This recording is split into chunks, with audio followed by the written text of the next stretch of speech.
Louvado seja o Senhor Jesus Cristo, para sempre seja louvado. Estão reunidos no Pai, Filho, Espírito Santo. Amém. A graça do nosso Jesus Cristo, o amor do Pai, a comunhão do Espírito Santo esteja conosco. Queridos irmãos e irmãs, passo aqui para gravar a segunda parte da palestra Paixão pelas Salmos. E logo depois gravarei mais uma pequena palestra sobre ver ou não ver. Ele também ergueu a alma de Domenico Tisani, um excelente professor. Nas palavras do Padre Pio, que lhe ministrou aulas particulares durante 3 anos até completar o ensino fundamental. O professor abandonara o seu ministério sacerdotal para conviver com uma mulher que lhe deu uma filha. Anos depois, ordenado já sacerdote, o Padre Pio passou junto à casa de seu ex-mestre em Pietrelcina. Na entrada viu chorar um grande desconsolo uma jovem mulher. Era a única filha do professor. Sabendo que o pai agonizava, o Padre Pio não hesitou em socorrê-lo, apesar de sua condição de excomungado.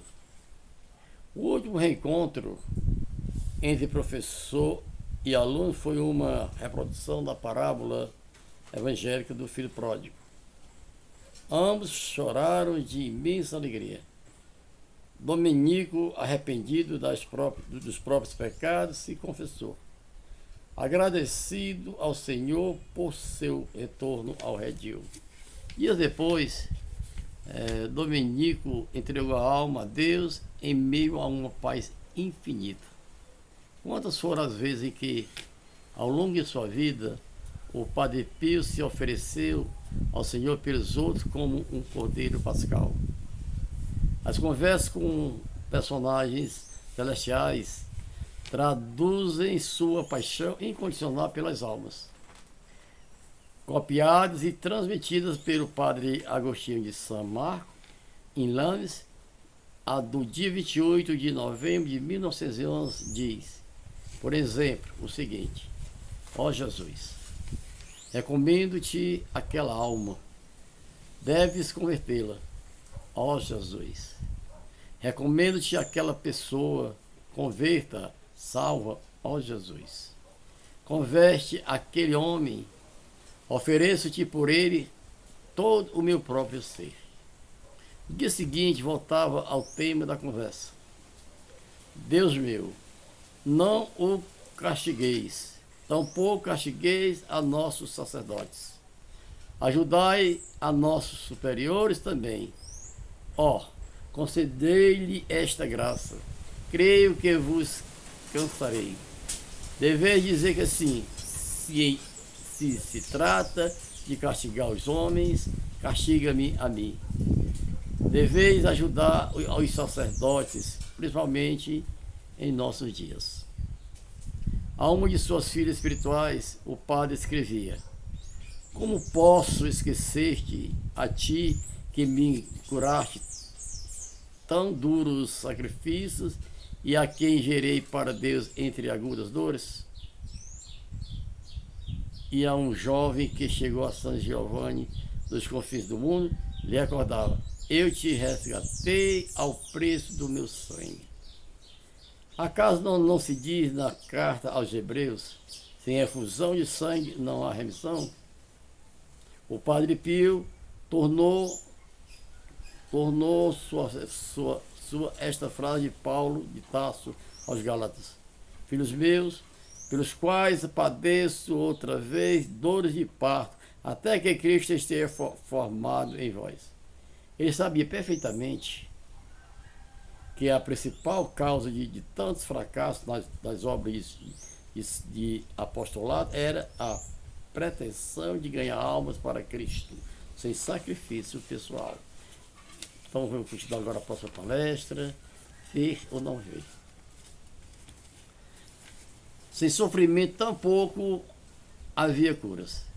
Maria Unonska, Leandro Sainz de Acares, Francisco Sanches Ventura e outros tantos autores confirmavam o novo prodígio seu com a menina Ana Maria Gema de George, que apesar de ter nascido cega e sem pupilas, recobrou a vista ao comungar pelas mãos do Padre Pio no dia 18 de junho de 1947.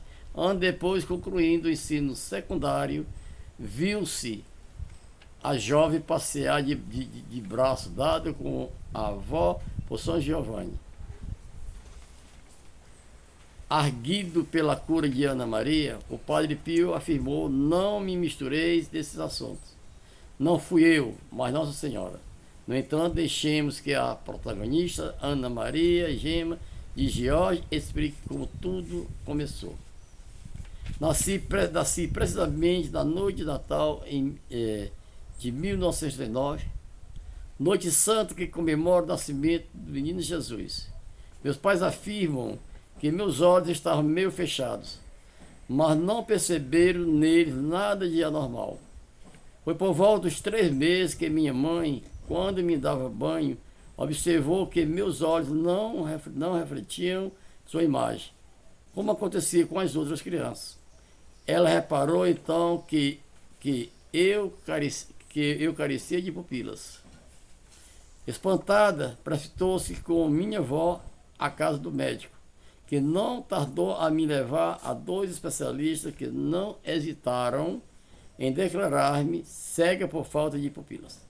Minha mãe tinha então 18 anos e, embora bastante inteligente, não compreendia em sua ingenuidade o caráter irremediável de meu mal. Minha avó, em contrapartida, consciente de meu absurdo destino, compreendeu que a única esperança de cura dependia de um milagre do céu. Como tinha poucos meses, eu não percebia o que estava ocorrendo, motivo pelo qual peço à minha avó que continue este relato, explicando como o Senhor teve a bondade de conceder-me a vista por intercessão do Padre Pio de Pietrelcina. A avó tomou conhecimento então por uma freira da existência do Padre Pio. Sonhou com o frade. Na noite seguinte decidiu escrever a São Giovanni Rotondo, relatando-lhe a odisseia de sua netinha. Entre mentes e religiosa que já escreveram ao Padre Pio, recebeu pouco depois um postal seu que dizia: asseguro que rezarei pela menina, pedindo que mais lhe convenha. A avó e neta acabaram por encaminhar-se a São Giovanni, onde aconteceu o prodígio, como o leitor já sabe. Os médicos asseguraram que sem pupilas a menina não podia ver. Entretanto, certo era que a criança via perfeitamente e consagrou a vida a Deus, mudando o nome para Ângela da Divina Misericórdia. Como ela, Glásia Siena, cega de nascimento, também recuperou a vista depois de 29 anos por intercessão do Padre Pio. O mesmo frade que mediou a cura de Gema e de Glásia optou, ao contrário, pelo mais absoluto mutismo com o cego Petrúxio, que todo mundo conhecia em São Giovanni Rotondo, nos anos 60. O Padre Pio, que amava Petrúxio, disse-lhe um dia: você sabe que há muitas pessoas no mundo que pecam por seus olhos? O pobre cego replicou: então, o Padre, que o Senhor tome os meus. Eu ofereço-lhe a ele por todos os pecadores. Desde aquele dia, o Padre Pio manteve Petrúxio como o mais precioso tesouro para a expiação das almas. Shalom para vocês e até a próxima, se Deus assim o permitir.